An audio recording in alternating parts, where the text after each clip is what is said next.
Driver के चेहरे का रंग उड़ा हुआ था। वो स्पष्ट तौर पर गुस्से और घबराहट में नजर आ रहा था। तेज स्पीड के साथ वो रह रहकर बैक मिरर में काफी पीछे आ रही कार को देखे जा रहा था। 2-3 मिनट बीत जाने पर भी जब पीछे आने वाली कार ने पीछा नहीं छोड़ा, तो एक हाथ से स्टेयरिंग संभाले उसने डैशबोर्ड से मोबाइल फोन निकाला और स्विच ऑन करके नंबर मिलाया। फौरन ही लाइन मिल गई। कहो।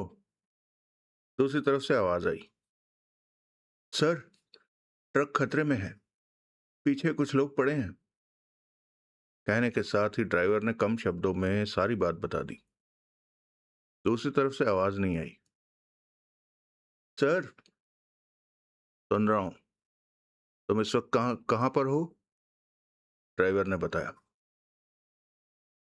कुछ आगे जाने पर तुम्हें नीले रंग का बड़ा सा बोर्ड लगा नजर आएगा। वहां से ट्रक को बाईं तरफ ले लेना। लेकिन सर, उधर तो जंगल है। मालूम है। जंगल के कुछ भीतर जाकर ट्रक रोक देना। वो लोग मेरे पीछे आ रहे हैं सर, ट्रक रुकते ही मुझे जान से मार देंगे वो। जो कहा है वही करो। अगर तुम उन्हें कुछ नहीं करो कहो अगर तुम उन्हें कुछ नहीं कहोगे तो वो तुम्हारी जान नहीं लेंगे। इसके साथ ही दूसरी तरफ से फोन बंद कर दिया गया। ड्राइवर ने दांत भींच कर फोन बंद किया और वापस डैशबोर्ड में रखा। वो इस बात के हक में नहीं था कि ट्रक को जंगल में ले जाकर रोका जाए, क्योंकि पीछे लगे लोग खतरनाक थे। परंतु जो ऑर्डर मिल चुका था, उसे पूरा तो करना ही था। अगला दृश्य। ये ट्रक को कहां ले जा रहा है? ट्रक को सड़क के किनारे कच्ची जगह पर मुड़ते पाकर जगमोहन बोल उठा। उसे हमारे पीछे आने का एहसास हो चुका है। बगल में बैठा लाला कड़वे स्वर में कह उठा। और घबराहट में उसने ट्रक को सड़क से उतार लिया। लेकिन बेवकूफ को यह नहीं मालूम कि उस तरफ कोई रास्ता नहीं, जंगल ही जंगल है। और आगे जाकर तो ट्रक आगे ले जाने का भी रास्ता नहीं मिलेगा। मतलब कि फंस गया? जगमोहन ने व्यंग से कहा। पक्का। देवराज चौहान के माथे पर बल भरा है। कोई गड़बड़ है? देवराज चौहान के शब्दों पर सब चौंके। क्या मतलब? ट्रक ड्राइवर बेवकूफ नहीं है। वो जानता है कि हम उसके पीछे हैं। ऐसे में उसे ट्रक से ऐसे में उसे सड़क से ट्रक नहीं उतारना चाहिए। 15-20 मिनट का रास्ता तय करके शहर में प्रवेश कर जाना चाहिए था, लेकिन सड़क से हटकर जंगल में प्रवेश कर गया है वो ड्राइवर। और यकीनी तौर पर उसे मालूम है कि वहां जंगल है और आगे रास्ता बंद है। तुम कहना क्या चाहते हो? ये ट्रक वालों की कोई चाल है हमें फंसाने की। मैं नहीं मानता। कर्ण सिंह दृढ़ता भरे स्वर में कह उठा। ट्रक में अकेला ड्राइवर है, वो भला हम लोगों के साथ क्या चाल चल सकता है? कर्ण सिंह कर्ण सिंह ठीक कहता है। लाला कह उठा। जगमोहन होंठ भींचे तेजी से कार दौड़ाए जा रहा था। फिर तो हम ड्राइवर को बेवकूफ ही कह सकते हैं कि जिसने ट्रक को उस रास्ते पर डाल दिया है जो कि बंद है। देवराज चौहान पहले जैसे स्वर में ही कह उठा। तभी उस जगह के आते ही जगमोहन ने कार को कच्चे रास्ते पर उतारा। काफी आगे जाकर खड़ा मिनी बख्तरबंद ट्रक नजर आया। सावधान रहना। देवराज चौहान की आवाज में खतरनाक भाव आ गए। हमें घेरा जा रहा है। मैं नहीं मानता। कर्ण सिंह कह उठा। अगला दृश्य। सबकी पैनी निगाहें बख्तरबंद पर ही थी। जगमोहन ने कुछ पहले ही कार रोकी। चारों एक एक करके कार से बाहर निकले। सब सतर्क थे और हाथों में रिवॉल्वरें थी। कुछ पलों तक वहीं खड़े आसपास के वातावरण का जायजा लेते रहे।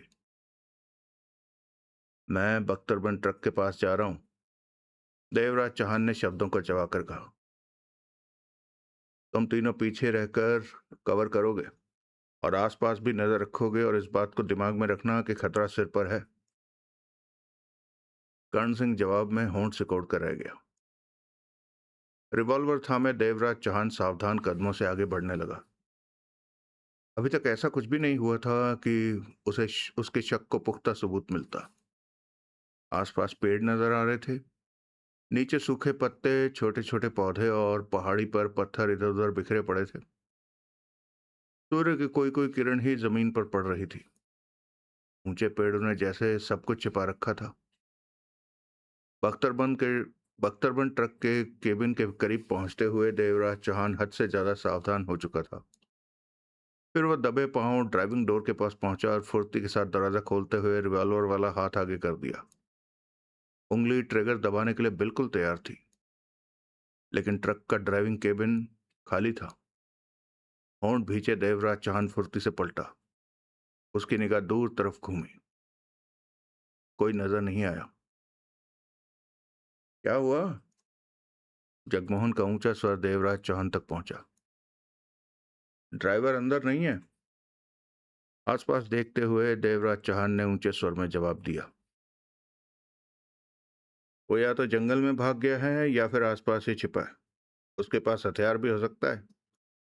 उसे ढूंढो और जहां तक हो सके उसे मारना नहीं है, जिंदा पकड़ना है।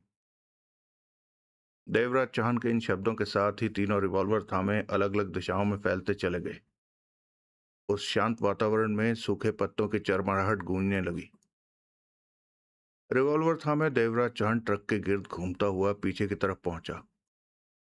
बख्तरबंद का दरवाजा था बख्तरबंद का दरवाजा था वहां, और कॉम्बिनेशन लॉक स्पष्ट नजर आ रहा था। बरबस ही देवराज चौहान के होंठों पर मुस्कान उभरी और सोहनलाल की याद आ गई। अगर वो पास में होता तो गोली वाली सिगरेट होठों में फंसाकर अब तक कॉम्बिनेशन को खोलने में व्यस्त हो गया होता। देवराज चौहान ने कॉम्बिनेशन को शांत भाव से थपथपाया, फिर पलटकर आसपास देखने लगा। उसकी निगाहें ट्रक के ड्राइवर को ढूंढ रही थी। अभी उसने एक कदम ही आगे बढ़ाया था कि उसके कानों में मध्यम सी आहट पड़ी। देवराज चौहान ठिठका, आंखें सिकुड़ी, रिवॉल्वर थामे फौरन घूमा। उसकी नजरें तेजी से घूम रही थी। उसके कान धोखा नहीं खा सकते थे। आहट तो आई थी, पास ही से आई थी, लेकिन कहां से? कई पल गहरे सन्नाटे में बीत गए।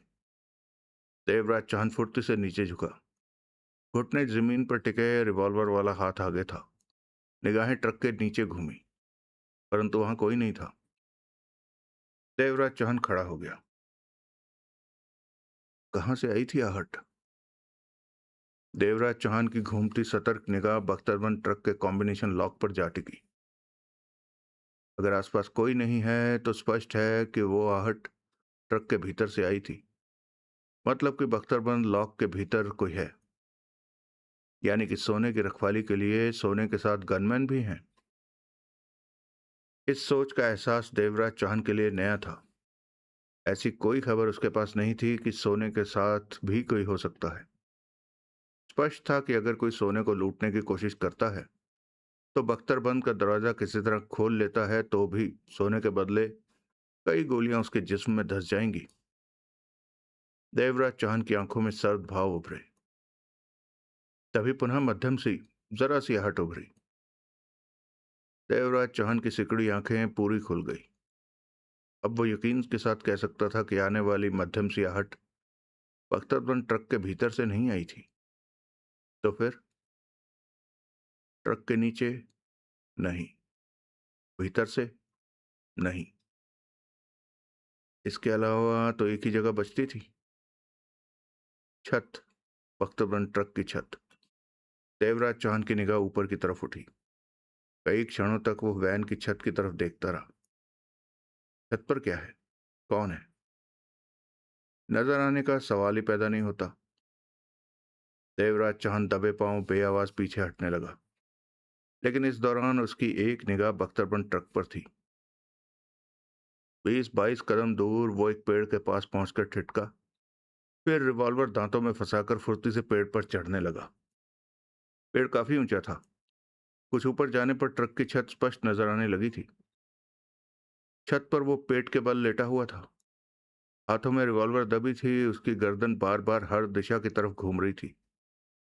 बख्तरबंद की छत से खुद को चिपकाने की पूरी चेष्टा किए हुए था कि दूर से उसे कोई देख न ले। वो ट्रक का ड्राइवर ही था। देवराज चौहान ने दांतों में दबी रिवॉल्वर हाथ में ली और ऊंचे सर्द स्वर में बोला, तुम चारों तरफ से घिर चुके हो। कोई हरकत करने की चेष्टा मत करना। अपना रिवॉल्वर ट्रक की छत पर ही छोड़कर नीचे आ जाओ। इस आवाज को सुनकर छत पर लेटा ड्राइवर चौंका। रिवॉल्वर के साथ ही उसने उठने की कोशिश की कि पुनः देवराज चौहान का ऊंचा स्वर सुनकर ठिठक गया। अगर रिवॉल्वर के साथ खड़े हुए तो भून दिए जाओगे। तुम पूरी तरह से निशाने पर हो। रिवॉल्वर छोड़कर खड़े हो जाओ अगर जीना चाहते हो तो। ड्राइवर अभी तक हक्का बक्का ही था। नजरें घुमाने पर भी कोई नजर नहीं आया। देवराज चौहान उसके मन की हालत को बखूबी समझ रहा था। अब मैं तुम्हारे सिर का निशाना लेकर गोली चलाने जा रहा हूं। नहीं। वो घबराकर चीखा और खड़ा हो गया। अगले ही पल हाथ में थमी रिवॉल्वर बख्तरबंद ट्रक की छत पर फेंक दी। गोली मत चलाना। नीचे आ जाओ। घबराहट में वो फौरन छत से नीचे कूद गया और खुद को संभाल न पाने के कारण नीचे लुढ़कता चला गया। फिर संभल कर तुरंत खड़ा हुआ। घबराहट भरी नजरें आसपास घूमती रही। हाथ ऊपर करो। उसने हाथ ऊपर किए। हाथ नीचे मत करना वरना। उसका चेहरा फक था। बाहें ऊपर खड़ी कर रखी थी। देवराज चौहान पेड़ से उतरकर उसके पास आ पहुंचा। रिवॉल्वर जेब में डाली। उनकी आवाजें सुनकर जगमोहन, कर्ण सिंह और लाला भी वहां आ पहुंचे थे। यही है साला। कर्ण सिंह ने दांत भींचकर रिवॉल्वर सीधी की। जगमोहन ने उसकी रिवॉल्वर वाली बाह नीचे की। गोली चलाने की गलती मत करना। क्यों? वो गुर्राया। देवराज चौहान अपनी रिवॉल्वर जेब में डाल चुका है, मतलब कि गोली चलाने की जरूरत नहीं है। जगमोहन के शब्दों पर कर्ण सिंह खामोश रह गया। क्या नाम है तुम्हारा? देवराज चौहान ने सिगरेट सुलगाकर ड्राइवर से पूछा। मंगल राम। उसने सूखे होठों पर जीभ फेरी। किसके आदमी हो? मंगल राम खामोश रहा। मुझे जवाब चाहिए। देवराज चौहान ने उसे घूरा। जोगी साहब का। ट्रक कहां से ला रहे थे? सुल्तानपुर से। क्या है इसके अंदर? उसने पुनः सूखे होठों पर जीभ फेरी। मैंने तुमसे कुछ पूछा है? देवराज चौहान की आवाज सख्त हो गई। सोना। बख्तरबंद लॉक खोलने का कॉम्बिनेशन नंबर क्या है? मुझे नहीं मालूम। मैं तो ड्राइवर हूं। देवराज चौहान ने बख्तरबंद पर नजर मारकर मंगलराम से कहा, इस ट्रक को हम ले जा रहे हैं। तुम्हारे हाथ पांव बांध दिए जाएंगे। बोलते रहना। मंगलराम ऐतराज कैसे करता? उसकी तो जान पहले से ही सूखी हुई थी। गोली क्यों नहीं मार देते इसे? लाला कह उठा। जो काम गोली के बिना हो जाए उसमें गोली इस्तेमाल नहीं की जाती। देवराज चौहान ने मुस्कुराकर कहा। जगमोहन बख्तरबंद ट्रक से रस्सी ढूंढ लाया। इससे पहले कि वो मंगलराम को बांधता, वहां गूंजने वाली शांत स्वर, स्थिर आवाज ने जैसे शांत लहरों पे हलचल पैदा कर दी थी। Very good Devraj Chauhan. आखिर तुमने सोने से भरा ट्रक कब्जे में कर ही लिया। सबकी निगाहें आवाज की तरफ घूमी। चंद कदमों की दूरी पर छड़ी वाला खड़ा था। तुम? जगमोहन के होंठों से निकला। हाँ। छड़ी वाले ने मुस्कुराकर कहा। मुझे देखकर हैरान होने की जरूरत नहीं है। कौन है ये? लाला ने उलझन भरे स्वर में पूछा। देवराज चौहान तीखी निगाहों से छड़ी वाले को देख रहा था।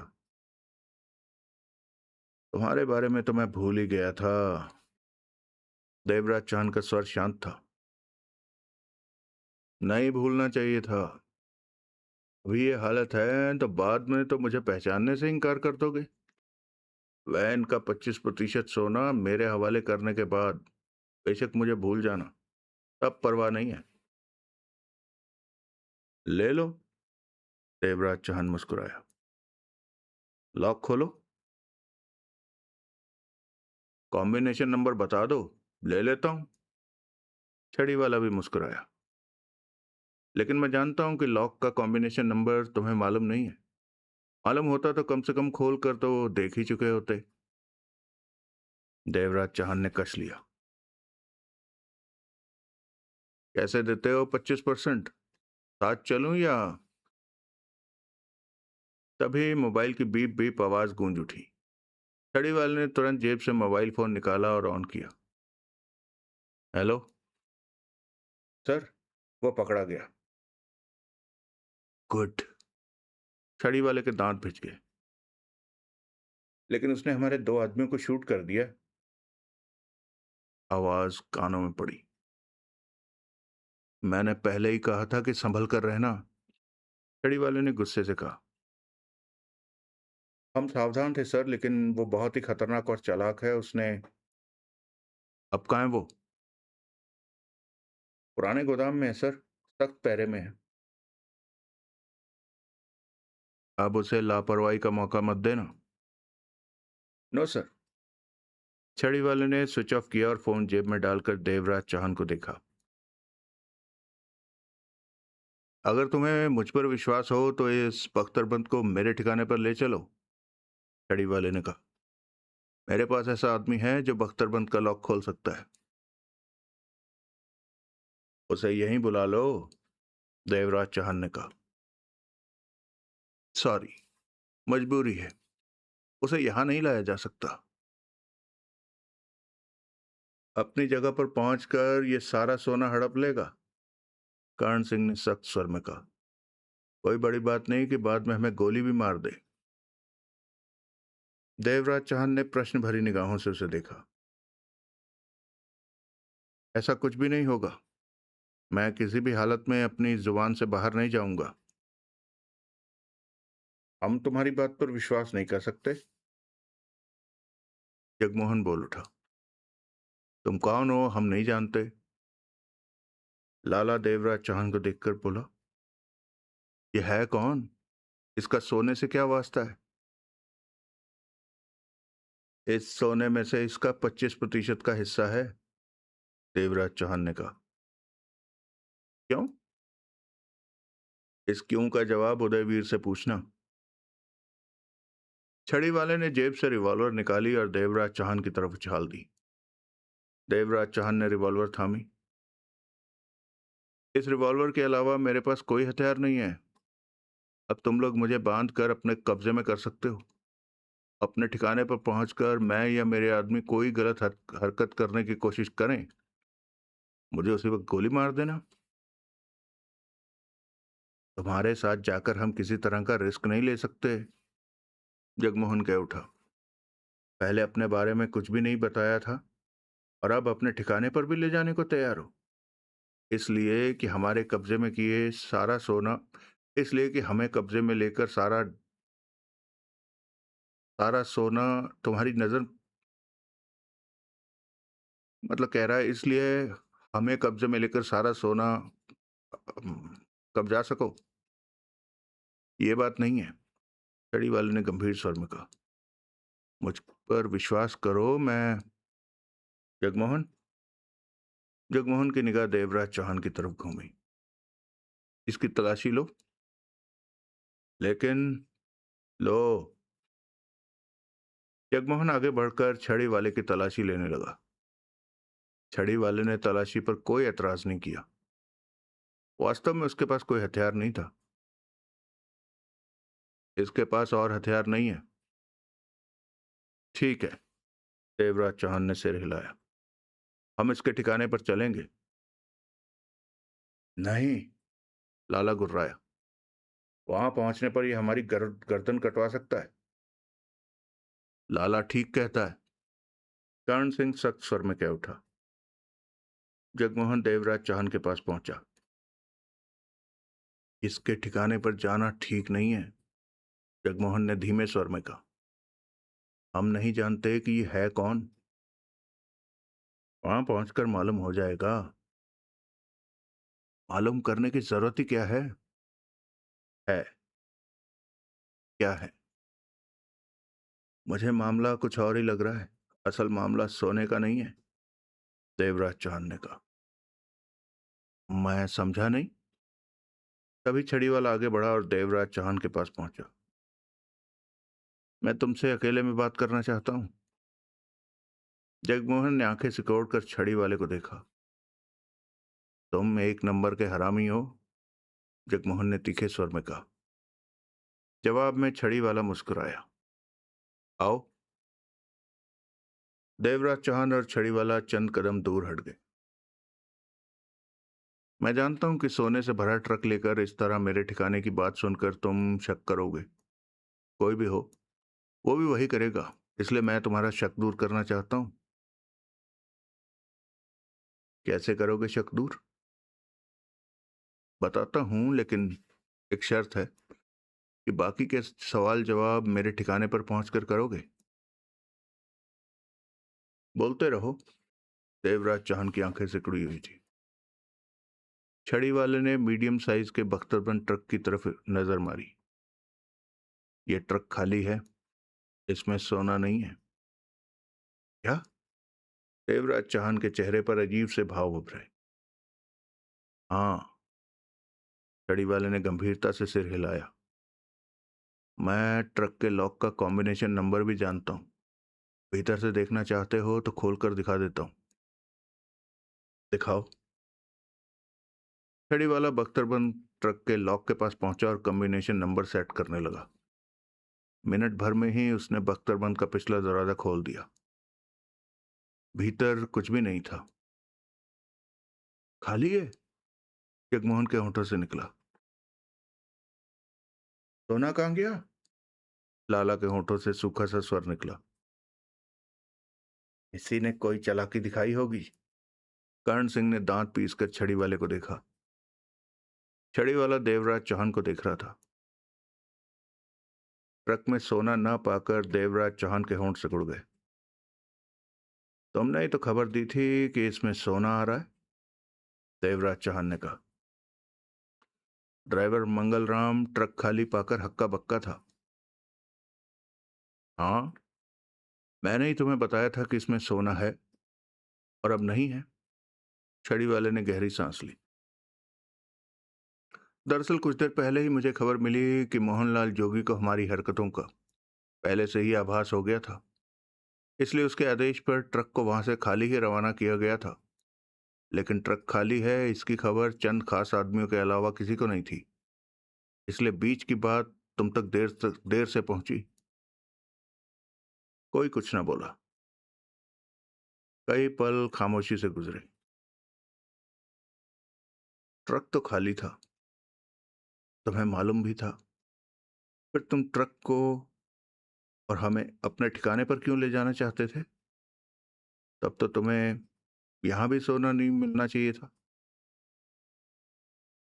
कुछ और लिखा है। खैर, थोड़ा सा मिसप्रिंट है दोस्तों।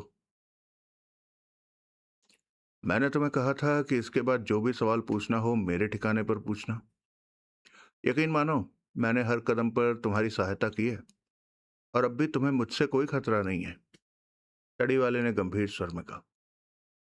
आगे की बात कुछ ऐसी ही है कि वहीं पहुंचकर की जा सकती है। यह आदमी ठीक नहीं लगता, लाला ने कठोर स्वर में कहा। छड़ी वाले ने कुछ नहीं कहा। देवराज चौहान को देखता रहा। चलो, हम तुम्हारे साथ चलने को तैयार हैं, देवराज चौहान ने कहा। छड़ी वाला शांत भाव से मुस्कुराया। लेकिन ये, जगमोहन ने कहना चाहा। इसके पास हमारे खिलाफ ऐसा कुछ नहीं है कि यह हमारा कुछ बुरा करे। वैसे भी अपने ठिकाने पर यह हमारे कब्जे में रहेगा। जहां भी इसने गड़बड़ करने की कोशिश की, हम इसे शूट कर देंगे। देवराज चौहान का स्वर ठंडा था। अगला दृश्य। शहर के किनारे पर स्थित वो इमारत थी जहां छड़ी वाला उन्हें लेकर आया था। भीतरी हालात देखने पर ही स्पष्ट हो रहा था कि वो गोदाम है, और गोदाम में क्या सामान रखा जाता है ये स्पष्ट नहीं हो पा रहा था, क्योंकि अधिकतर सामान पेटियों और गत्तों के डिब्बों में बंद था। वहां 15-20 आदमी मौजूद थे, कुछ बिना हथियार के और कुछ हथियार बंद। हर कोई अपने काम में व्यस्त नजर आ रहा था। छड़ी वाला उनको लेकर सजे सजाए कमरे में पहुंचा। चारों बैठ गए। बातें बाद में। देवराज चौहान ने सिगरेट सुलगाई। पहले अपने बारे में बताओ। क्यों नहीं? तुम ना पूछते तो भी सबसे पहले यही बात मैंने बतानी थी। वो मुस्कुराया। उसने छड़ी को एक तरफ फेंका, अपना चश्मा उतार कर टेबल पर रखा। चारों की एकटक निगाह उस पर थी। उसके बाद उसने सिर पर से सेट कर रखी बालों की विग उतारी। उसके बाद ठोड़ी पर लगी फ्रेंच कट दाढ़ी और फिर मूछें। अब उसका चेहरा स्पष्ट हो गया था। उसके चेहरे को देखकर सबसे ज्यादा देवराज चौहान चौंका। चेहरे पर अजीब से भाव आ गए। तुम? देवराज चौहान के होंठों से निकला। साले! लाला उछलकर खड़ा हो गया। रिवॉल्वर निकाल ली। मैं तुझे जिंदा नहीं। लाला अपने शब्द पूरे नहीं कर सका। कर्ण सिंह की रिवॉल्वर उसकी कमर में जा घुसी। लाला ने चौंक कर कर्ण सिंह को देखा। कर्ण, तुम? लाला, भाईबंदी बहुत हो गई। अपनी रिवॉल्वर मुझे दे दे। कर्ण, तुम?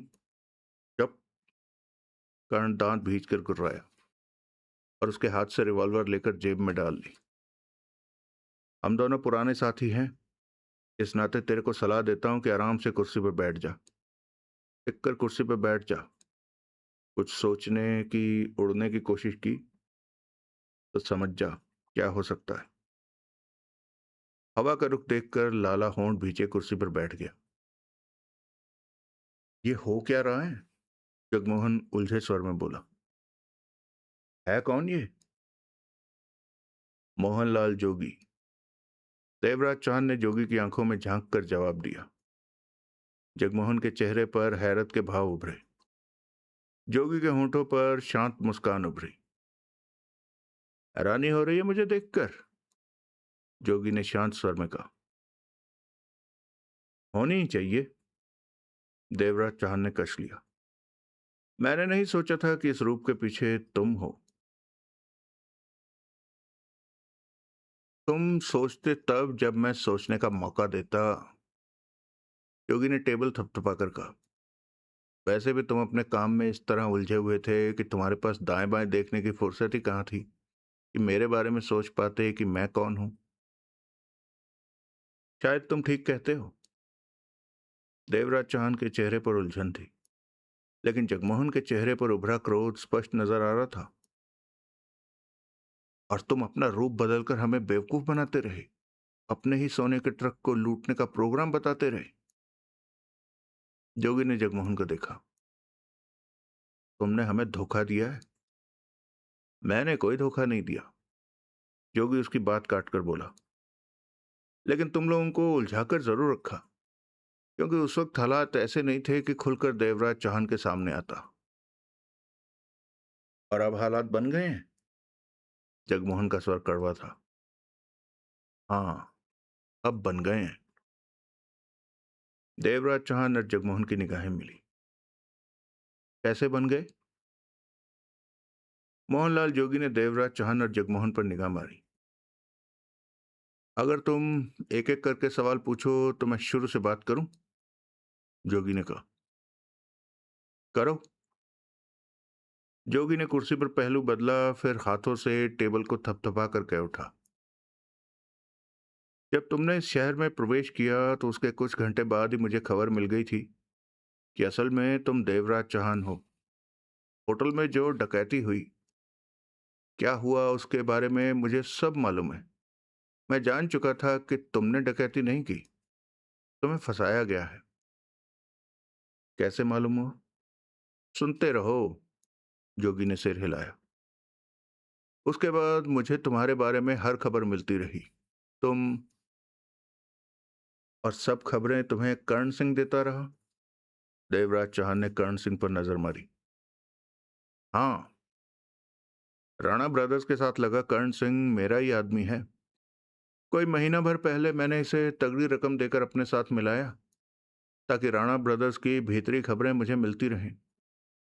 कर्ण सिंह से मुझे सब कुछ मालूम हुआ। हमने सतवीर को मारकर अपना बदला लिया और वायदे के मुताबिक तुम राणा ब्रदर्स के लिए मेरा सोने से भरा ट्रक लूटने के लिए तैयार हो गए। देवराज चौहान ने जोगी को देखा।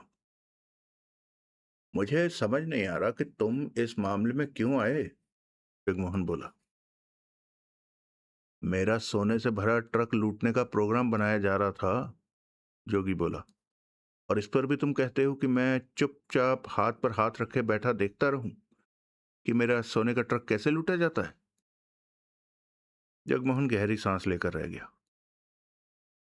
लेकिन इस मामले में आने की मेरी वजह सोने का ट्रक कम और दूसरी वजह ज्यादा थी। कैसी वजह? धर्मवीर राणा और उदयवीर राणा तुम्हारे कंधों पर पांव रखकर ऊंची छलांग लगाने के फेर में थे कि ऊंची छलांग लगाकर वो मुझ तक पहुंच सके, मेरी गर्दन काट सकें, और मैं ऐसी ऊंची छलांग को कैसे बर्दाश्त कर सकता था जो मेरी मौत का कारण बने। तुम अभी भी खुलकर कुछ नहीं कह रहे हो, देवराज चौहान बोला। जोगी मुस्कुराया। सोने के ट्रक को लूटे जाने पर तुम्हें ऐतराज था तो तुम आसानी से इस काम से मुझे हटा सकते थे। तुम्हें कई मौके मिले कि तुम्हें खत्म करने से मुझे कोई फायदा नहीं होता, मोहनलाल जोगी बोला। तो फिर तुम क्या करना चाहते थे? देवराज चौहान के होंठ सिकुड़े। राणा ब्रदर्स ने तुम्हें हथियार बनाकर मेरे खिलाफ इस्तेमाल किया। जोगी का स्वर कठोर हो गया। और मैं उसके ही हथियार का रुख बदलकर उन्हें खत्म कर देना चाहता था। मैं हथियार नहीं हूं, देवराज चौहान ने सर्द स्वर में कहा। जानता हूं, लेकिन अनजाने में तुम राणा ब्रदर्स के हथियार बन गए थे। साबित करो, देवराज चौहान ने जोगी की आंखों में झांका। जोगी ने उसी वक्त टेबल के नीचे लगा बटन दबा दिया। कुछ ही सेकंडों में दरवाजा खुला और एक व्यक्ति ने भीतर प्रवेश किया। उसे ले आओ। जोगी के ये शब्द सुनते ही सिर हिलाकर वो पलटा और बाहर निकल गया। किसे बुला रहे हो? जगमोहन के होंठों से निकला। अभी मालूम हो जाएगा। देवराज चौहान और जगमोहन की निगाहें मिली। जोगी अपनी जगह पर शांत बैठा था। कर्ण सिंह और लाला बुद्ध की तरह बैठे थे, और उस आदमी ने मिनट भर बाद किसी के साथ भीतर प्रवेश किया। उसे देखते ही देवराज चौहान चौंक कर उठ खड़ा हुआ। चेहरे पर अजीब से भाव आकर ठहर गए। यह धर्मवीर राणा था, धर्मवीर राणा उर्फ सतबीर सिंह, जिसे वो अपने हाथों से शूट कर चुका था। इस वक्त वो उसके सामने जिंदा खड़ा था। तुम? अगला दृश्य।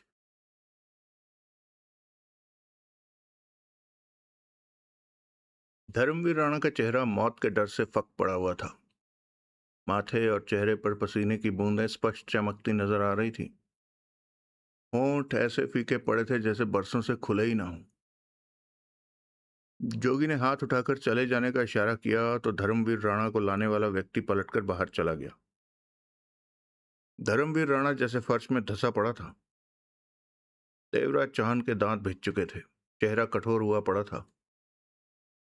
कौन है ये? जगमोहन ने देवराज चौहान के सुर्ख चेहरे को देखा।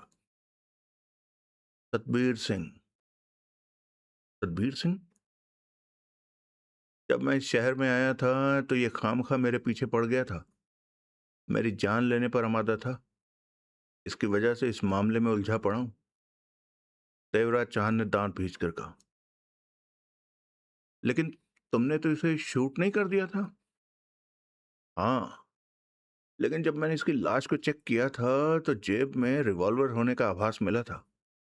तभी मुझे लगा कि कोई गड़बड़ है, क्योंकि जब किसी को पकड़ा जाता है तो सबसे पहले उसकी तलाशी लेकर उसे बेहथियार किया जाता है। लेकिन इसके पास रिवॉल्वर थी, और जब मैं इसे शूट करने जा रहा था तो तब भी इसने जेब से रिवॉल्वर निकालने की कोशिश नहीं की थी। क्योंकि ये जानता था कि मेरे हाथ में जो रिवॉल्वर है उसमें नकली गोलियां हैं। इसके सबूत में अब ये जिंदा मेरे सामने खड़ा है। देवराज चौहान का चेहरा धधक रहा था। धर्मवीर राणा का चेहरा और भी जर्द हो चुका था। मतलब कि तुम खासे धोखे में रहे। उदयवीर राणा ने अपना मतलब निकालने के लिए तुम्हें फंसाकर जोगी का सोने से भरा ट्रक लूटने के लिए बहुत अच्छी चाल चली। देवराज चौहान दांत भींचे कर्ण सिंह और लाला की तरफ पलटा। उसका सुलगा हुआ चेहरा देखकर दोनों के चेहरे पर हड़बड़ाहट के भाव उभरे। तुम दोनों भी उस वक्त उदयवीर के खेल में शामिल थे। इन्हें कुछ मत कहो। जोगी का स्वर शांत था। ये लोग सिर्फ इशारों के मोहताज हैं। बड़े जो करते हैं उसमें इन लोगों के बोलने और सोचने की गुंजाइश नहीं होती। लेकिन अभी भी तस्वीर का। धर्मवीर राणा ने कर्ण सिंह और लाला को अब वहां देखा था। वो चीखा, तुम दोनों आराम से क्या बैठे तमाशा देख रहे हो? भून दो इन सबको। कर्ण सिंह और लाला वैसे ही बैठे रहे। लाला की आंखों में बेबसी के भाव उभरे। कमीनों, बिक गए। जोगी के हाथों तुम लोग बिक गए। खामोश रहो, जोगी ने कठोर शब्दों में कहा। यहां सिर्फ मेरी चलेगी। धर्मवीर राणा सूखे होंठों पर जीभ फेर कर रह गया।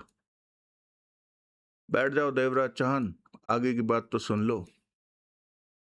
देवराज चौहान ने कठोर निगाहों से जोगी को देखा। अभी तस्वीर का एक और रुख देखना तुम्हारे लिए बाकी रह गया है। वो भी दिखा दो। देवराज चौहान ने दांत भींच लिए। इस सारे मामले में उदयवीर राणा अकेला नहीं है। उसका ये भाई भी है। दोनों ने मिलकर धंधा संभाल रखा है और मुझे खत्म करके अंडरवर्ल्ड का बड़ा बनने की सोच में है। उदयवीर का भाई? हाँ। और तुम उसके भाई के बारे में नहीं जानते। योगी का स्वर गंभीर था।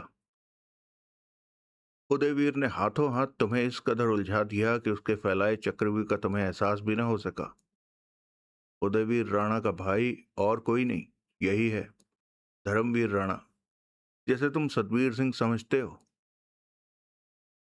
ओह। देवराज चौहान ने धर्मवीर राणा को देखा। वास्तव में अब मुझे एहसास हो रहा है कि मुझे ऐसे चक्रव्यूह में घेर लिया गया था कि उस पार देखना संभव नहीं रहा। दोनों भाइयों ने मुझे बहुत अच्छी तरह से फंसाया कि इनके लिए ट्रक में मौजूद सोना लूट कर इनके हवाले कर दूं। धर्मवीर राणा का चेहरा मुर्दों की तरह हो रहा था। मोहनलाल जोगी ने धर्मवीर राणा को देखा। कैसा लग रहा है राणा? जोगी का स्वर शांत था। भय की अधिकता के कारण धर्मवीर राणा के होंठ चिपके रहे। तुम इनके लिए सोना लूटने में लगे थे और ये शहर शहर भटक रहा था कि कहीं से बढ़िया हथियार मिल जाएं, ताकि उस सोने से हथियार खरीदकर मेरी जड़ें उखाड़ सकें। जोगी हौले से हंसा। देवराज चौहान की सुलगती निगाह धर्मवीर राणा पर जा टिकी। उदयवीर कहाँ है? धर्मवीर के होंठ चिपके पड़ रहे। जवाब दो। देवराज चौहान गुर्राया। उसकी फिक्र मत करो। जोगी ने टेबल को थपथपाया। वो भी मिल जाएगा। उसी पल देवराज चौहान के हाथों में रिवॉल्वर चमकी। नहीं। रिवॉल्वर देखते ही धर्मवीर राणा के होंठों से दहशत भरी चीख निकली।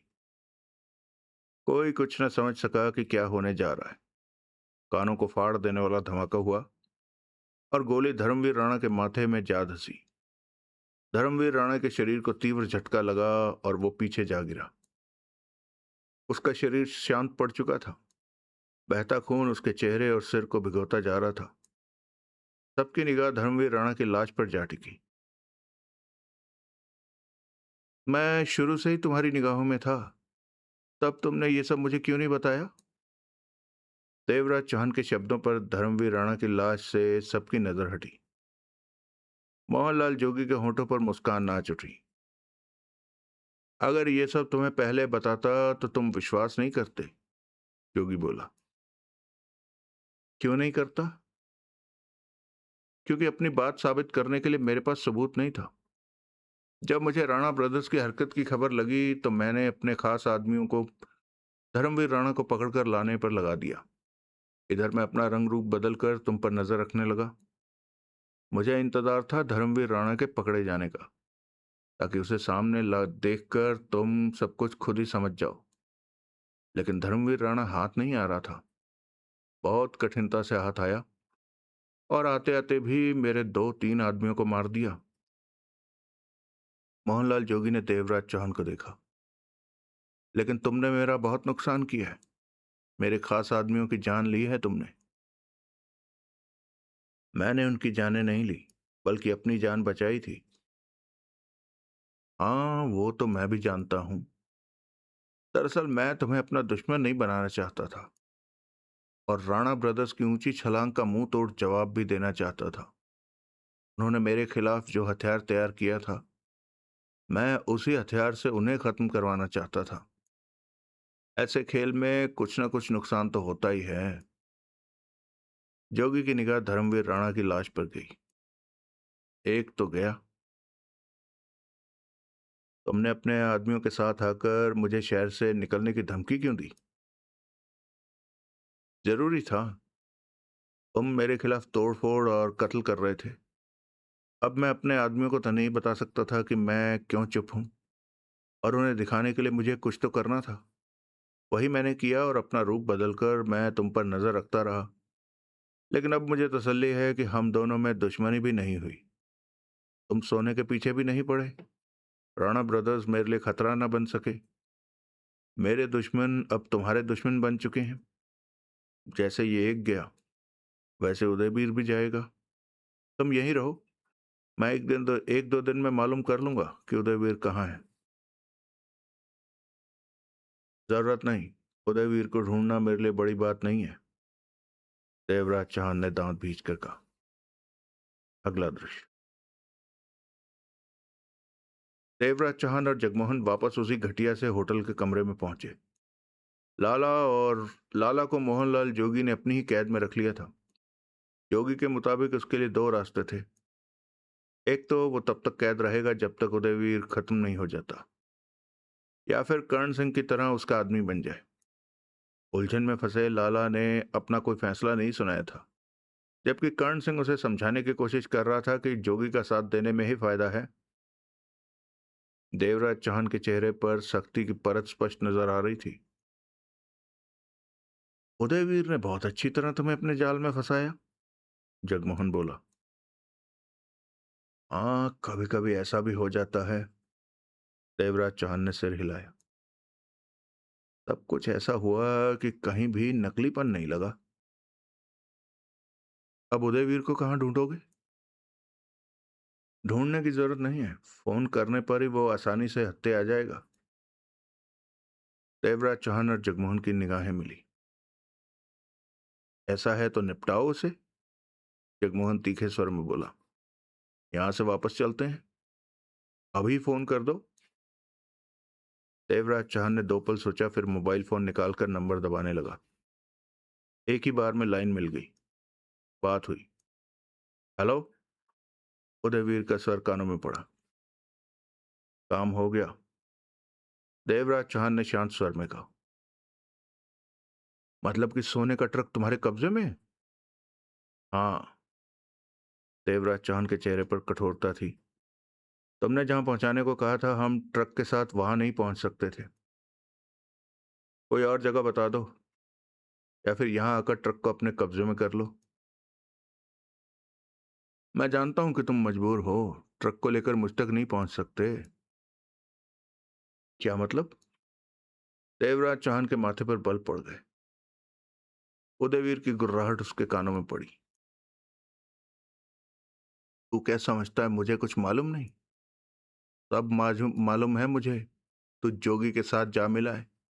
जोगी के आदमी मेरे आदमियों में हैं, तो मेरे आदमी भी जोगी के आदमियों में हैं। थोड़ी बहुत खबर तो मुझे भी मिल ही जाती है। मुझसे दगा कर कर तूने मेरे भाई की हत्या कर दी। तू क्यों किया मैंने ये सब? देवराज चौहान के चेहरे पर कठोरता थी। मैं यही जानना चाहता था कि मैंने जिसे गोली मारी थी वो सतवीर सिंह था। वो मेरा भाई था। उदयवीर के चीखने की आवाज आई। और तूने अपने भाई के साथ मिलकर झूठी बातों में फंसाकर मुझे योगी का सोने से भरा ट्रक लूटने को तैयार किया। योजना तुम्हारी बहुत अच्छी थी। अगर जोगी सावधान ना होता तो शायद तुम कामयाब भी हो जाते। देवराज चौहान ने दरिंदगी भरे स्वर में कहा, तुमने मुझसे जो धोखेबाजी की है उसकी सजा मैं तुम्हें दूंगा, देकर रहूंगा। तुम जैसों को मैं सिर्फ गोली मारता हूं। जा जा, तू क्या गोली मारेगा मुझे? अपनी जिंदगी का वक्त गिनना शुरू कर। मैं तेरे को जिंदा नहीं छोड़ूंगा। तेरा तो अब वो हाल करूंगा कि तू ना शहर में रह सकेगा और ना बाहर निकल सकेगा। देखते हैं कौन क्या करता है। देवराज चांद के दांत भिज गए। तू देख, दिखाऊंगा मैं तुझे। इसके साथ ही उदयवीर राणा ने लाइन काट दी। देवराज चांद ने स्विच ऑफ किया। जगमोहन की निगाह देवराज चांद पर ही थी। जो कुछ हुआ वो जानता है? जगमोहन ने पूछा। हाँ, देवराज चौहान ने गंभीर स्वर में कहा। योगी की हरकतों पर यकीनन उसकी नजर रहती होगी। अपने भाई की मौत सुनकर खूब उबल रहा होगा। धोखेबाजों का अंत ऐसा ही होता है। जो धोखा करता है वो इस बात से भी वाकिफ होता है कि वक्त आने पर उसे कुछ भी भुगतना पड़ सकता है। जगमोहन के होंठ भिजे रहे। देवराज चौहान ने सिगरेट सुलगाई। अब वो सतर्क हो चुका है। उदयवीर आसानी से हाथ नहीं आएगा। जगमोहन बोला। तुम ठीक कहते हो। अब उदयवीर की तलाश में मेहनत करनी पड़ेगी। देर सवेर हम उसे ढूंढ ही लेंगे। देवराज चौहान ने कहा। लेकिन हमें भी सतर्क रहना होगा। वो हमारे लिए खतरा भी बन सकता है। कहां से शुरू करें उदयवीर की तलाश? जगमोहन ने भिचे स्वर में कहा। उसके खास खास आदमियों पर नजर रखनी होगी। मालूम करना होगा कि उदयवीर का आना जाना कहाँ कहाँ है। ये सब जानने के बाद ही तय किया जाएगा कि कहाँ उस पर हाथ डाला जाए। इस वक्त शाम हो रही है। रात को हम उदयवीर की कोई खबर जानने के लिए निकलेंगे। जोगी इस मामले में हमारी सहायता कर सकता है। नहीं। देवराज चौहान ने जगमोहन को देखा। योगी से सहायता लेना हो तो दूर उससे बात करना भी ठीक नहीं है, क्योंकि उदयवीर के आदमी जोगी के आदमियों में मिले हुए हैं। हमारे बारे में खबर लीक हो सकती है और उदयवीर उस स्थिति में हमें नुकसान पहुंचा सकता है। जगमोहन सिर हिलाकर रह गया। अगला दृश्य। जिस काम की खातिर मैं इस शहर में आया था उस पर तो ध्यान देने का वक्त ही नहीं मिला। तुम थापर को बाहर से फोन करो और उससे कहो दिव्या की तस्वीर फौरन भेजे। बिना तस्वीर के उसे तलाश कर पाने में दिक्कत आ रही है।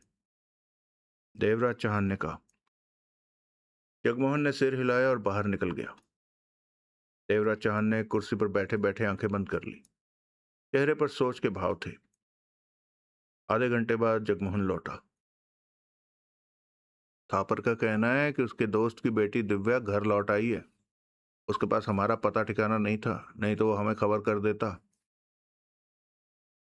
देवराज चौहान के होंठों पर अजीब सी मुस्कान उभरी। क्या हुआ?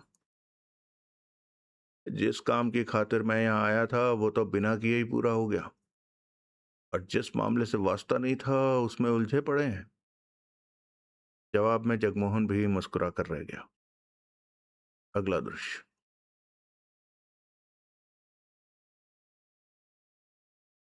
उस वक्त रात के 10 बज रहे थे। देवराज चौहान और जगमोहन बाहर जाने की तैयारी में थे कि उदयवीर राणा की टो ले सकें, मालूम कर सकें कि वह कहां पर मिल सकता है। इससे पहले कि वो बाहर निकलते, कमरे के पुराने दरवाजे को धकेल कर जो इंसान भीतर आया वो सूरज सिंह था। बदन पर सफेद कमीज थी जो पैंट के बाहर झूल रही थी। देखने में वो पुलिस वाला न होकर आम सा दिखने वाला इंसान लग रहा था। भीतर आते ही उसकी निगाह दोनों पर गई, फिर देवराज चौहान पर जा टिकी। चेहरे पर खुशी और आंखों में अजीब सी चमक आई। देवराज चौहान और जगमोहन की निगाह उस पर आ टिकी। कौन हो तुम? कहाँ घुसे चले आ रहे हो? जगमोहन ने उखड़े स्वर में पूछा। इस होटल का इतना स्टैंडर्ड नहीं है कि दरवाजा खटखटाया जाए। इंस्पेक्टर सूरज सिंह हंसा। अरे भाई, कम से कम थोड़े से ठीक होटल में तो रहना था। इतनी कंजूसी भी अच्छी नहीं है। कंजूसी? जगमोहन ने हड़बड़ाकर देवराज चौहान को देखा। देवराज चौहान की पैनी निगाहें कदमपाल पर थी। कौन हो तुम? देवराज चौहान का स्वर कठोर था। सूरज सिंह आगे बढ़ा और बुरे हाल कुर्सी पर जा बैठा। तुम्हें मेरा एहसानमंद होना चाहिए। इंस्पेक्टर सूरज सिंह ने सिगरेट सुलगाई। क्यों? इसलिए कि मैं अकेला आया हूं, दोस्ताना ढंग से आया हूं। फिर कदमपाल कैसे? चलो, इसलिए कि मैं अकेला आया हूं, दोस्ताना ढंग से आया हूं। दो चार को साथ भी ले आते तो कौन सा तीर मार लेते। जगमोहन तीखे स्वर में बोला। तीर का जमाना गया भाई साहब। सूरज सिंह ने जगमोहन को देखा। आजकल तो गोली मारने का वक्त है। ठा ठू और टन टनाटन। तुम पागल तो नहीं हो? जगमोहन ने उसे घूरा। होश में रहकर बात करो। सूरज सिंह के माथे पर बल पड़े। मैं तुम्हें पागल नजर आता हूं? नहीं, ऐसी बात तो नहीं है। पागल लगते तो नहीं हो। जगमोहन की आवाज में व्यंग था। तेरे को तो मैं बाद में देखूंगा। पहले देवराज चौहान से बात कर लूं। देवराज चौहान के माथे पर बल पड़े। तुम मुझे जानते हो? पहले सुरेंद्र पाल के नाम से जानता था, अब देवराज चौहान के नाम से जानता हूं। देवराज चौहान और जगमोहन की आंखें मिली। तुमने इसे पहले नहीं देखा? तुमने इसे पहले नहीं देखा, फिर ये तुम्हें कैसे जानता है? जगमोहन के होंठों से निकला। यही बताएगा। देवराज चौहान की निगाह सूरज सिंह पर ही थी। मैं तो बताने बताने ही वाला था। बताए बिना काम नहीं बनेगा। मेरा नाम सूरज सिंह है। इंस्पेक्टर सूरज सिंह। इंस्पेक्टर? हाँ, पुलिस इंस्पेक्टर सूरज सिंह। ये तो पुलिस वाला है। जगमोहन के होंठों से निकला। देवराज चौहान के होंठ सिकुड़ गए। चिंता मत करो, पुलिस वाला हूं, लेकिन तुम लोगों को डरने की जरूरत नहीं है। इंस्पेक्टर सूरज सिंह ने मुस्कुराकर कहा। तुम लोगों का तो दोस्त हूं, यार बनकर आया हूं। पुलिस वाला है और हमारा यार है। जगमोहन ने देवराज चौहान को देखा। ऐसे नहीं मानोगे। इंस्पेक्टर सूरज सिंह ने हाथ हिलाकर बोला। मैं बताता हूं। मैं तुम्हें सुरेंद्र पाल के रूप में तब से जानता हूं जब तुमने होटल में डकैती डालकर 70 लाख लूटे थे। डकैती की पूरी वीडियो फिल्म मेरे पास है और तब से मैं तुम्हारी तलाश कर रहा था। मैंने वो डकैती नहीं की। देवराज चौहान ने शांत स्वर में कहा। अभी सफाई मत दो, इस बारे में बाद में बात करूंगा। इंस्पेक्टर सूरज सिंह बोला। तो मैं कब से तुम्हारी तलाश कर रहा था, लेकिन तुम कहीं भी मिल नहीं पा रहे थे। अब कैसे मिल गया? देवराज चौहान ने उसे घूरा। 1.5 घंटा पहले मुझे फोन आया कि होटल में हुई डकैती का सरगना, यानी कि तुम। नाम भी बताया फोन करने वाले ने। देवराज चौहान, यहाँ इस होटल में है। सुनने पर मुझे तो विश्वास नहीं आया। फौरन पुलिस हेडक्वार्टर पहुंचा और किसी तरह रिकॉर्ड रूम से तुम्हारी फाइल तलाश कर उसमें लगी तुम्हारी तस्वीर देखी, जो कि वीडियो फिल्म में तुम्हारे चेहरे से मिल रही थी। वैसे पुलिस रिकॉर्ड में तुम्हारी तस्वीर पुरानी है, लेकिन फिर भी मुझे पहचानने में कोई परेशानी नहीं हुई। देवराज चौहान ने हौले से सिर हिलाया। फोन किसने किया था? पूछने पर भी उसने अपना नाम नहीं बताया। फोन बंद कर दिया। वैसे तुम लोगों को मेरा एहसान मानना चाहिए। क्यों? देवराज चौहान का दिमाग तेजी से चल रहा था। सुरेंद्र पाल और देवराज चौहान के बारे में मालूम होते हुए भी मैं अकेला हाजिर हुआ हूं। उन बेवकूफ पुलिस वालों की तरह नहीं जो उल्टी पुल्टी हरकतें करते हैं और पुलिस का डेरा डलवाकर गोलियां चलाना शुरू कर देते हैं। मैं शांति पसंद हूँ। जहां तक हो सके खून खराबे से परहेज करता हूँ, जैसे कि अब कर रहा हूँ। मानते हो ना मेरा एहसान? मैंने वो डकैती नहीं की, देवराज चौहान ने शांत स्वर में कहा। इंस्पेक्टर सूरज सिंह हंसा। मजाक मत करो यार। वो वीडियो फिल्म अभी तक मेरे पास है, गवाह भी हैं जिन्होंने डकैती के दौरान तुम्हें देखा है। डकैती के साथ खून भी हुए हैं। याददाश्त कमजोर है तुम्हारी। मैंने वो डकैती नहीं की, कत्ल नहीं किए, देवराज चौहान ने शब्दों पर जोर देकर बोला। मेरे हाथ में पकड़ी रिवॉल्वर खाली थी। मैं खुद उनके निशाने पर था। और यार, तुम तो इस तरह सफाई दे रहे हो जैसे पहली बार पकड़े गए हो और थाने में हो। भाई मेरे, हम सब दोस्त हैं। दोस्तों की तरह बात करो। जो हो गया सो हो गया। मैं तुमसे डकैती का हिसाब थोड़ा ही ले रहा हूं। इंस्पेक्टर सूरज सिंह ने अपने पन से कहा। बोतल मंगा। दो दो पैक साथ मारते हैं, पूरी बोतल खत्म करके ही उठेंगे।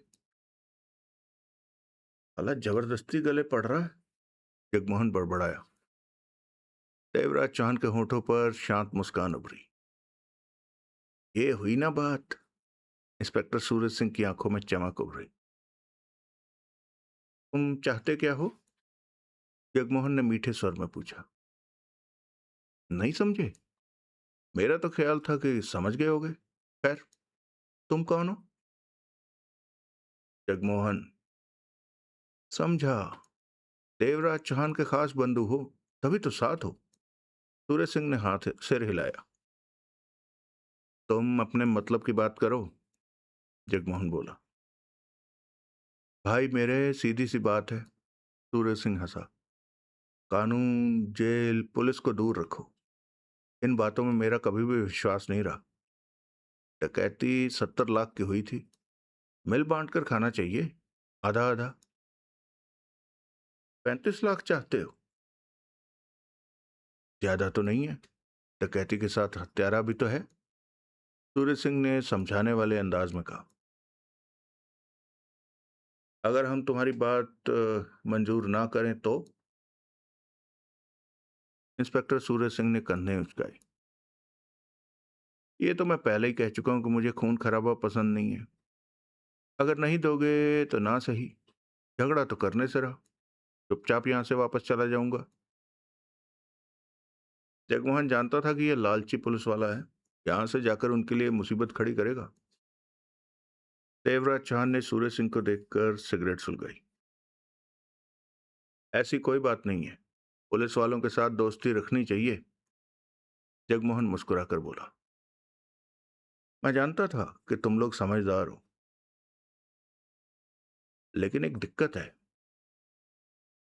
चिंता मत करो, सूरज सिंह मुस्कुराया। मैं सब दिक्कतें दूर कर दूंगा। मैं तुम्हें 50 लाख दूंगा। 50 लाख? सूरज सिंह हचकिचाया। हाँ, पैसे की हमें कोई दिक्कत नहीं है। वो तो मैं जानता हूं। सूरज सिंह ने देवराज चौहान पर निगाह मारी। ऊपर वाले की कृपा से बहुत मोटी मोटी डकैतियां डाली हैं। अब तक तो नोटों की गिनती करना भी मुश्किल हो रहा होगा। ठीक कहते हो। जगमोहन ने गहरी सांस ली। गिनते गिनते मेरी तो उंगलियां भी थक जाती हैं, लेकिन क्या करूं? दौलत को फेंका भी तो नहीं जा सकता। भाई मेरे, जग सूरज सिंह ने होंठों पर जीभ फेरी। माल ज्यादा हो तो थोड़ा बहुत फेंक देना चाहिए। बस इतना बता देना चाहिए कि नोटों को कौन से नाले में फेंकने का प्रोग्राम है। चिंता मत कर, तेरे को ऐसे मौके पर जरूर खबर दूंगा। देवराज चौहान आगे बढ़ा और चारपाई पर जा बैठा। तुम किस दिक्कत की बात कर रहे थे? सूरज सिंह ने पूछा। हाँ, जगमोहन ने लापरवाही से कहा। हमें इस शहर से निकलना है और उससे पहले एक हत्या करनी है। हत्या? सूरज सिंह ने उसे देखा, फिर मुस्कुराया। करो करो और शहर से बाहर निकल जाओ। रोकता कौन है? मुझे नोट दो, मैं चलूं। ऐसे नहीं। जगमोहन तीखे अंदाज में मुस्कुराया। तब तक तुम्हें हमारे साथ रहना होगा। तुम लोगों के साथ रहना होगा जबकि तुम लोग हत्या करना चाहोगे? क्या हर्ज है? बेवकूफ, मैं पुलिस वाला हूं। किसी के हत्या के वक्त मेरा वहां होना ठीक नहीं है। 50 लाख पाने के लिए मेहनत भी तो करनी पड़ती है। जगमोहन ने उसकी आंखों में झांका। इंस्पेक्टर सूरज सिंह के चेहरे पर असहमति के भाव आकर ठहर गए। साबित करो कि तुम पुलिस वाले हो, एकाएक देवराज चौहान बोला। सूरज सिंह ने जेब से कार्ड निकाला और जगमोहन ने कार्ड देखा, फिर वापस कर दिया। पुलिस वाला ही है। जगमोहन ने देवराज चौहान को देखा। सूरज सिंह कह उठा, देखो भाई, तुम लोग मुझे 50 के 25 दे दो। मेरी छुट्टी करो और जो मन में आए करो। नहीं, तुम अब जब तक हमारे साथ रहोगे, जब तक हम अपना काम करके शहर से बाहर नहीं निकलते, शहर की सीमा पर तुम्हें छोड़ दिया जाएगा। खाली खाली? नहीं, नोटों के साथ। सूरज सिंह के चेहरे पर सोच के व्याकुलता के भाव उभरे। चेहरे पर इंकार नजर आ रहा था। फैसला कर रहे हो? जगमोहन मुस्कुराया। अच्छी तरह सोच लो। 50 लाख की रकम दांव पर है। यही तो दिक्कत आ रही है। सूरज सिंह कश्मकश भरे स्वर में बोला। 1-2 दिन और 50 लाख, सोच लो। काम मंगवाऊं क्या? देवराज चौहान होठों पर मुस्कान ओढ़े दोनों की बातें सुन रहा था। इतना तो वह समझ चुका था कि इंस्पेक्टर सूरज सिंह को उनके बारे में खबर देने वाला उदयवीर राणा के अलावा और कोई नहीं है। लाखों की बात न होती तो मैंने यहां 1 मिनट भी नहीं रुकना था। सूरज सिंह ने गहरी सांस ली। हाँ ना बोल, जगमोहन बोला। मंजूर है, सिर्फ एक को ही मारना है। हाँ, अब तो अपनी बात से पीछे नहीं हटेगा। नहीं, पीछे हटना होता तो अब तक हट गया होता। है कौन वो जिसे खत्म करना है? उदयवीर राणा। कौन उदय? ओह। सूरज सिंह हड़बड़ा करके उठा। वो उदयवीर राणा, शहर का दादा? बहुत जल्दी समझ गया तू। जगमोहन व्यंग से कह उठा। भाई मेरे, मैं इन बड़े दादाओं के झगड़े में नहीं पड़ता। कोई और होता तो बर्दाश्त कर लेता। मुझे नहीं चाहिए 50 लाख। तू संभाल कर रख, मैं चला। जगमोहन ने रिवॉल्वर निकालकर हाथ में ले ली। इंस्पेक्टर सूरज सिंह के चेहरे पर हड़बड़ाहट के भाव उभरे। ये क्या है? हथकड़ी। जैसे कानून वालों की हथकड़ी होती है, वैसे ही ये हमारी हथकड़ी है, तेरे लिए। तू यहां से जा नहीं सकता। तू हमें तैयारी के साथ ही आकर गिरफ्तार कर सकता है। अब तू तब तक हमारे साथ रहेगा जब तक हम शहर में रहेंगे। ये तो जबरदस्ती हुई। करनी पड़ रही है, मजबूरी है। काम पूरा करने के बाद तेरे को छोड़ देंगे, जगमोहन ने कहा। सूरज सिंह के चेहरे पर तनाव नजर आने लगा। अगर मैं तुम्हारी बात मानने से इनकार कर दूं तो फिर हमें दो को मारना पड़ेगा। उदयवीर के साथ साथ तेरा भी नंबर लग जाएगा। ये तो गलत बात है, सूरज सिंह झल्लाकर बोला। मैं तो दोस्तों की तरह यहाँ आया। तो हम कौन सा तेरे दुश्मन बने खड़े हैं? दोस्त हैं, विदा करते हैं तेरे को नोट देने देके। तेरे को इसके अलावा और कुछ नहीं करना, बस हमारे साथ साथ रहना है। कई लोग मुझे जानते होंगे और चिंता मत कर, दाढ़ी मूछ चिपका देंगे। उदयवीर राणा के बारे में मालूम है? वो कहाँ मिलेगा? मैं भला उसके बारे में क्या जानूं? जगमोहन आगे बढ़ा और सूरज सिंह की तलाशी लेकर उसकी जेब से रिवॉल्वर निकालकर अपनी जेब में डाल ली। ये सर्विस रिवॉल्वर है, सूरज सिंह ने झुंझलाए स्वर में कहा। नाराज होने की जरूरत नहीं है। हम बाहर जाने वाले हैं और साथ ही रहेंगे। ऐसे में तेरे पास रिवॉल्वर का होना हमारे लिए खतरे की बात है, नुकसानदेह हो सकता है। जगमोहन ने शब्दों को जवाकर कहा, अगर कहीं भी तुमने गड़बड़ की तो हम तुम्हें गोली मार देंगे। अच्छी मुसीबत गले पड़ गई है। इंस्पेक्टर सूरज सिंह बड़बड़ा उठा।